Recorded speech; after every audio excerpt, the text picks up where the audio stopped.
Good morning. I'm Brian Curtis. And I'm Paul Allen. Here are the stories we're following today.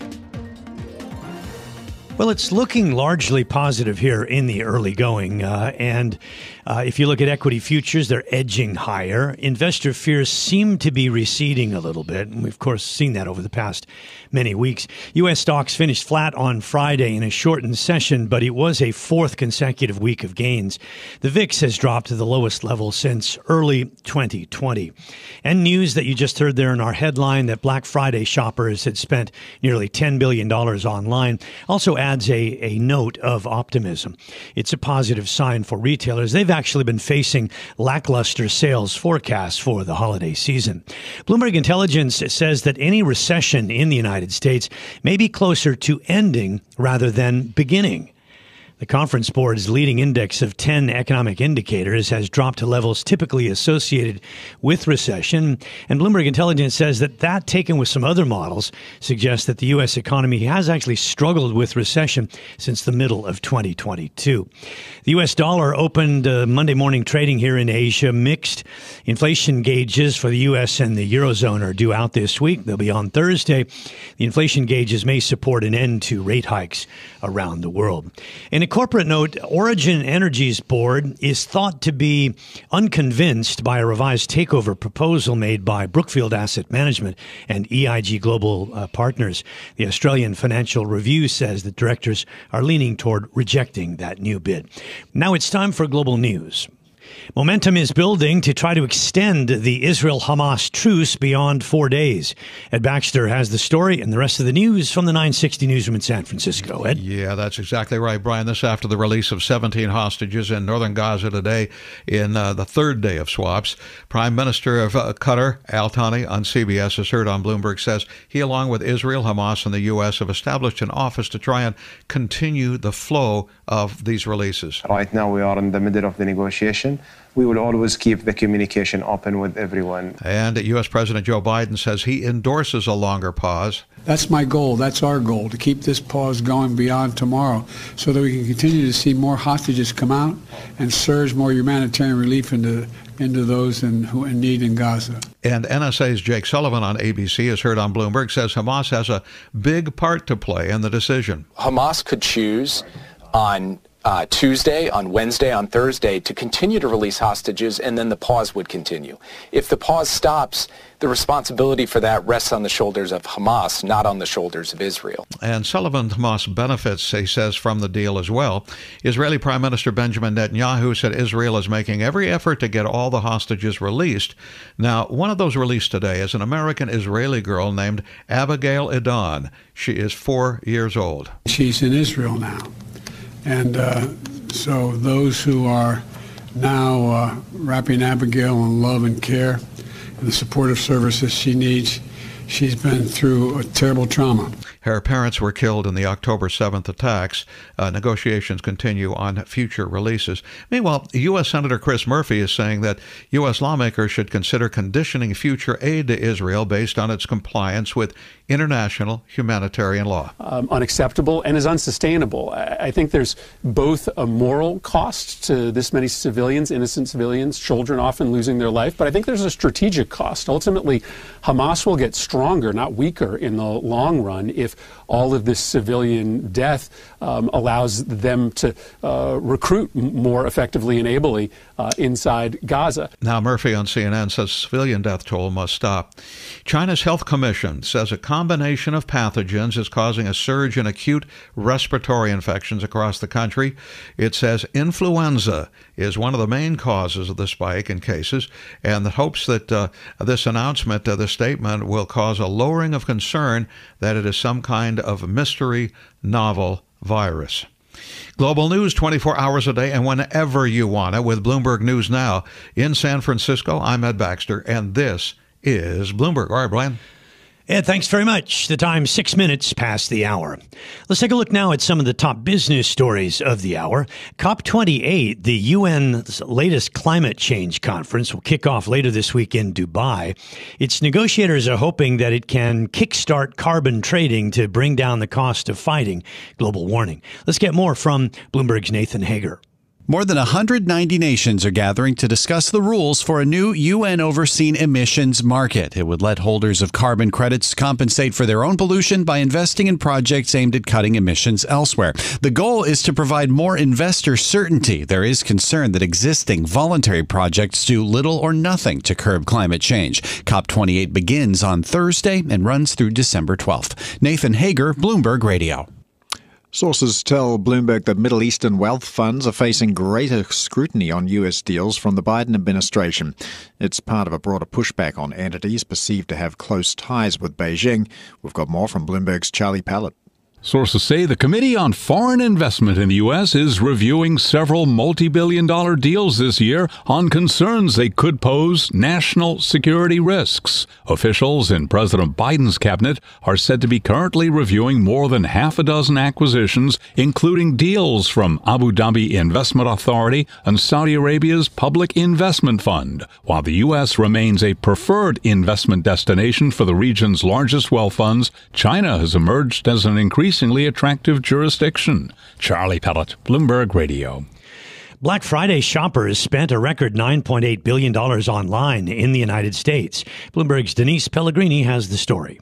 Adobe Analytics says demand for electronics, smartwatches, TVs, and audio equipment helped boost the day's online sales by 7.5% compared with last year, as consumers expanded budgets with more of those buy now, pay later options. Separately, Salesforce says U.S. Black Friday online sales grew 9% year on year. It cited popularity of footwear, sporting goods, health, and beauty. It's still not clear, though, if this will all translate into better than expected holiday season sales overall, since some consumers have indicated they do plan to snag bargains by shopping early this year.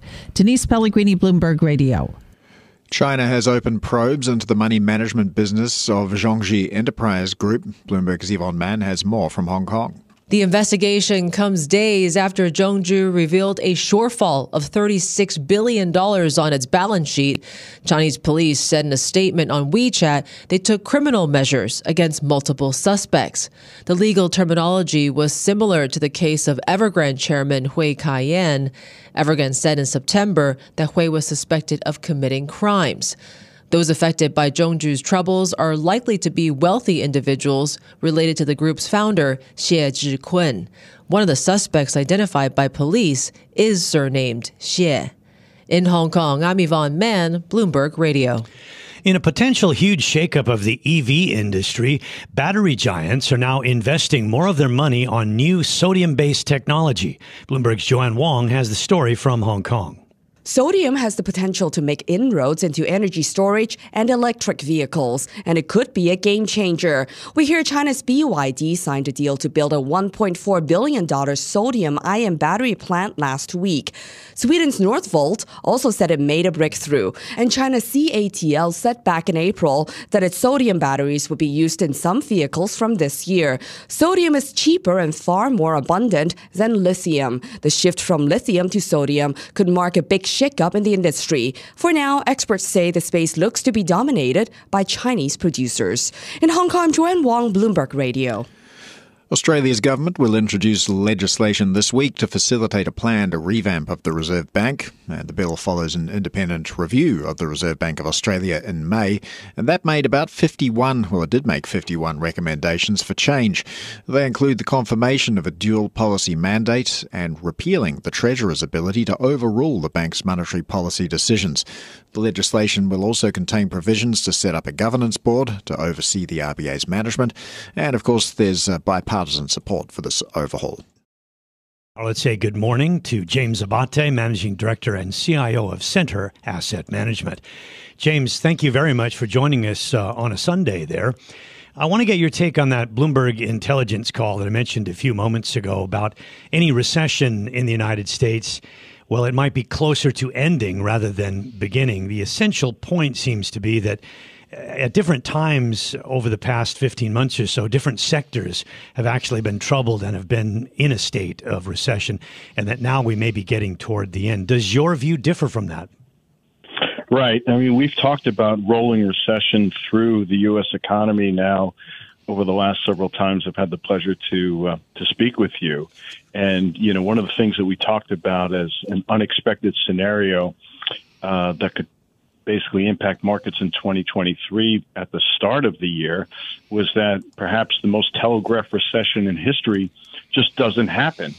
And part of that was the fact that when we looked at top-down indicators and economist strategists who typically rely upon those top-down indicators, like the yield curve inversions, the ISM numbers, leading economic indicators, housing, construction, et cetera, we're all pointing to recession. But the thing that we caution people to look at why recession may not be in the cards at that point in time is if you looked at indicators from a bottom-up perspective, leverage ratios weren't excessive.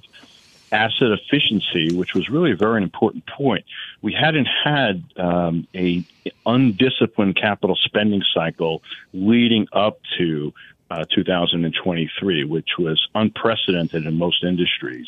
And, even though we've had interest rate events, stalled earnings, we haven't had a credit event, which has basically tipped the economy into a full-blown recession. And ironically, I must say, now that everyone is on the boat where we're probably leaning towards no landing, we're starting to see bottom-up indicators that are indicating that perhaps a shallow recession or outright recession is perhaps more probable now than it was at the beginning of 2023. So where does this leave you in terms of rate cut expectations in 2024? I think that's the issue, because this week we'll get the PCE number, which is the Fed's most favored indicator in terms of inflation and expectations, and the expectations are that will come in at around 3.5%. I think you have to look at other central banks, right? You look at South Korea, which is a heavily export and cyclical driven. It's been the pathfinder for other central banks, and they were early to start tightening. And now they're in this what we call a hawkish hold mode. So to the extent where investors are pivoting or expecting the Fed to pivot to some type of easing type of policy, we think it's actually going to be a rather sluggish environment in terms of the Fed basically pivoting from its rather restrictive policy, at least in terms of recent history, to an outright easing. So the market may be getting ahead of itself, and with the VIX index below 13, this is probably a very good time to, because of cost efficiency, to stay hedged within equity portfolios. It's been a rough period for small caps, and they've only just recently caught a bid. And some people might say that supports the early view that you had, which is that perhaps we've already cleared some of the recession. But I'm really interested in what you said right at the end about seeing some new conditions that tell you that maybe we're actually going to get a shallow recession. What are those conditions? The main ones is that when we look at operating profit margins in the aggregate for the S&P 500 on an equal weighted basis, and this basically eliminates the impact from the Magnificent Seven or the largest companies, they remain high and they're rolling over. And we haven't seen yet a reversion back to anywhere close to, a normalized profit type of environment. Second, asset efficiency, which was the thing that we really hung our hat on in the beginning of the year, which was excellent at that point in time. We're starting to see utilization rates starting to roll over, capital spending starting to increase, and a lot of other dynamics. Thirdly, the thing that we're seeing is that many companies were very prudent in locking in low interest rates when they had the opportunity and have not felt the impact of the rise of the federal funds rate over the past couple of years. Now, as you're starting to see credit start to roll over, you're starting to see net interest costs when you strip out the most, the largest companies that are cash rich like Apple, Microsoft, et cetera, their interest rate, their interest costs are starting to go up as well. So barring any kind of environment, indicates some type of, stress. I would say that seems like stress for the stock market, but not the economy. Well, I think you need to remember that, even looking back at, the recession of 2001, 2002 was very shallow, but you still had a profound re-rating in the market.